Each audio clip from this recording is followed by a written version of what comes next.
Ready? Parents across the U.S. are scrambling to find baby formula. Empty store shelves, higher prices, and retailers limiting sales have made anxious parents even more nervous about their kids' health. You get this sick feeling in the pit of your stomach because we had a can that had been recalled and it was empty. We had just finished it, and I'm sitting there thinking, oh my God, what have I given my child? Abbott, the nation's biggest infant formula maker, recalled several products and shut down its Michigan manufacturing plant in February after bacteria was found at the site. 4 infants who consumed formula produced at the facility got sick with an infection. 2 of those infants died. The current formula shortage has real consequences. Babies and children are suffering. Parents are nervous wrecks trying to get this. I've heard stories from pediatricians who have seen malnourished children. It's kind of like a perfect storm of so many terrible things happening, and number one, it should never have happened in the first place, and we could have absolutely prevented it. By early May, 40% of baby formula in the U.S. was out of stock, and the problem has continued. And it wasn't just a factory shutdown that led to the crisis. America's strict formula import regulations and a nutritional program for low-income families may have contributed to the disaster. But some signs of progress suggest the crisis could be easing. In June, Abbott reopened its Michigan facility, and that same month, a 5th flight carrying baby formula from abroad arrived in the U.S. So what led to the baby formula crisis in the U.S. in the first place? And how can the nation avoid this happening again?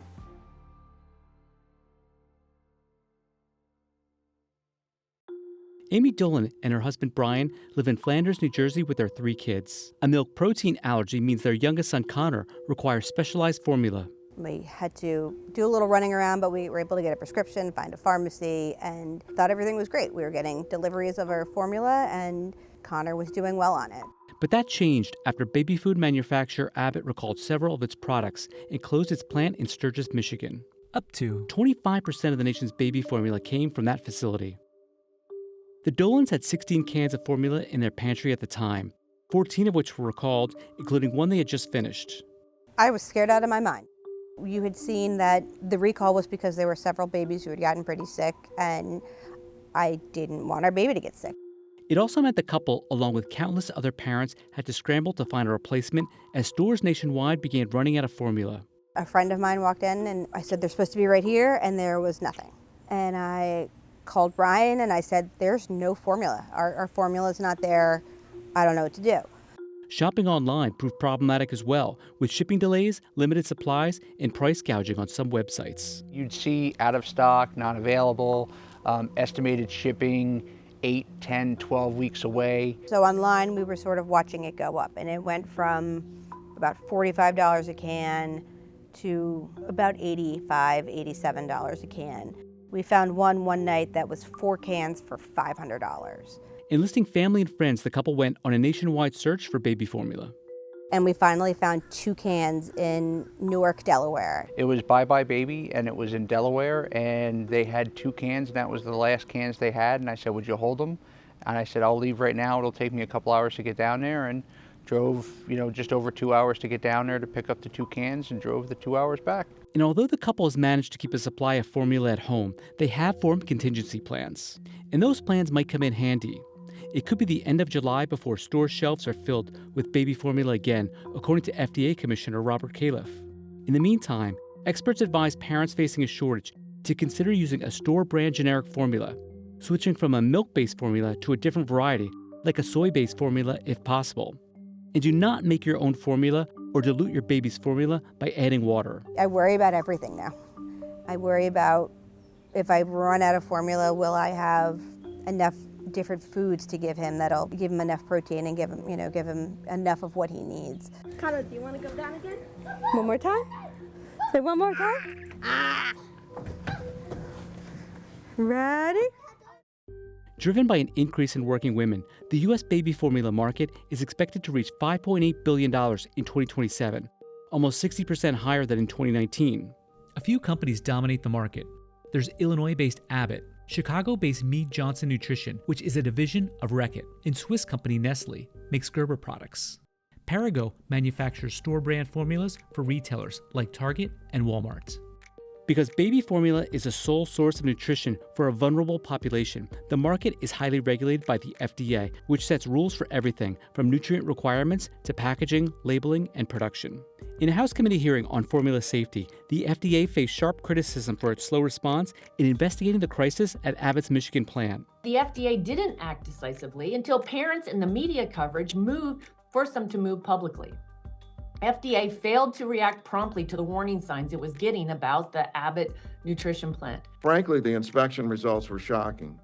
Standing water, cracks in the key equipment that present the potential for bacterial contamination to persist, leaks in the roof, a previous citation for inadequate hand washing, and current poor foot sanitation, bacteria growing from multiple sites, and many signs of a disappointing lack of attention to the culture of safety. CNBC reached out to Abbott, but they declined our request for an interview.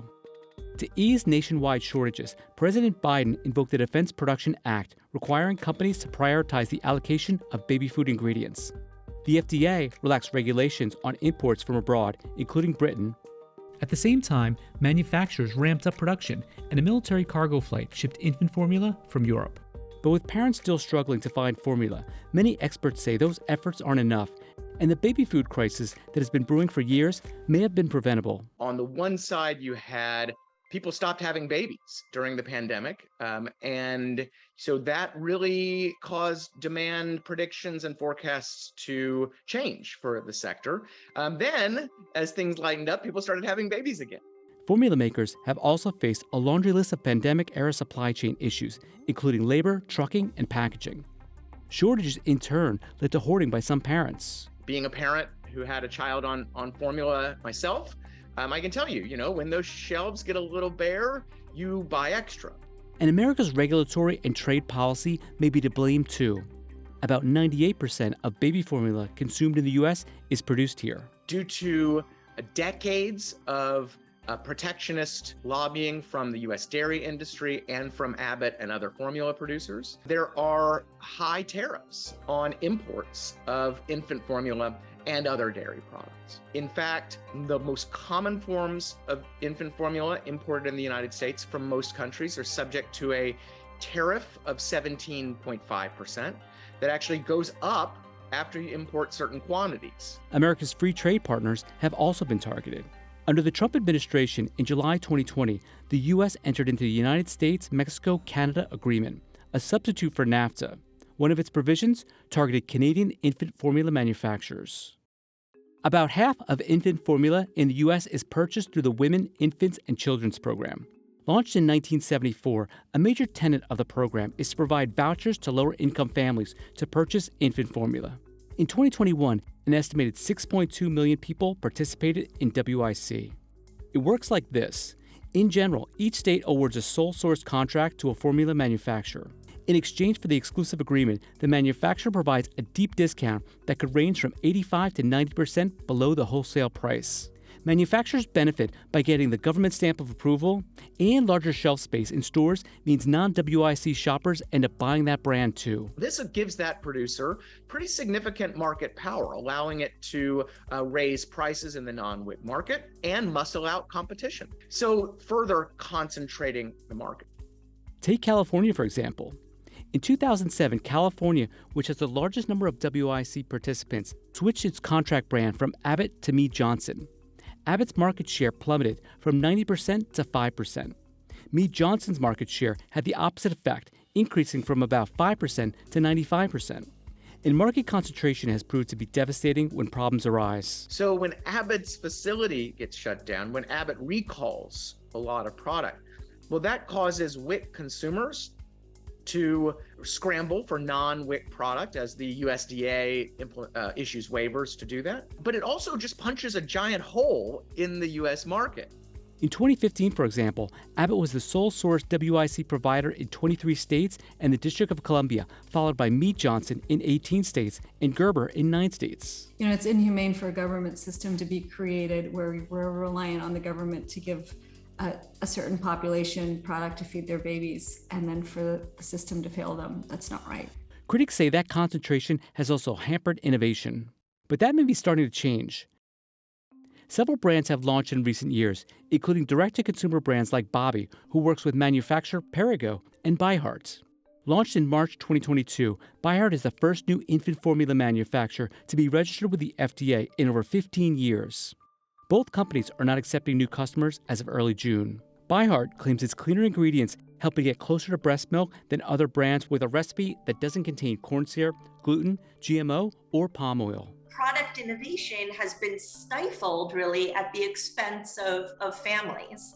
What ByHeart elected to do was really build entirely from the ground up, to acquire our manufacturing in Reading, Pennsylvania, and build our supply chain from farm to formula, which allows us to continue to innovate beyond the industry standard. While the company says it currently supports thousands of babies, new investments could help it feed up to 500,000 babies annually, or roughly 14% of new births each year. But there needs to be more manufacturers and innovators so that we never find ourselves again in the position where parents are so vastly underserved and undersupported. Increased competition would be welcome news for stressed out parents, too, who crave more options as they seek to better care for their children. This is all a baby eats for their first few months, and I never thought I'd have to worry that the formula wasn't safe or that there could be a problem.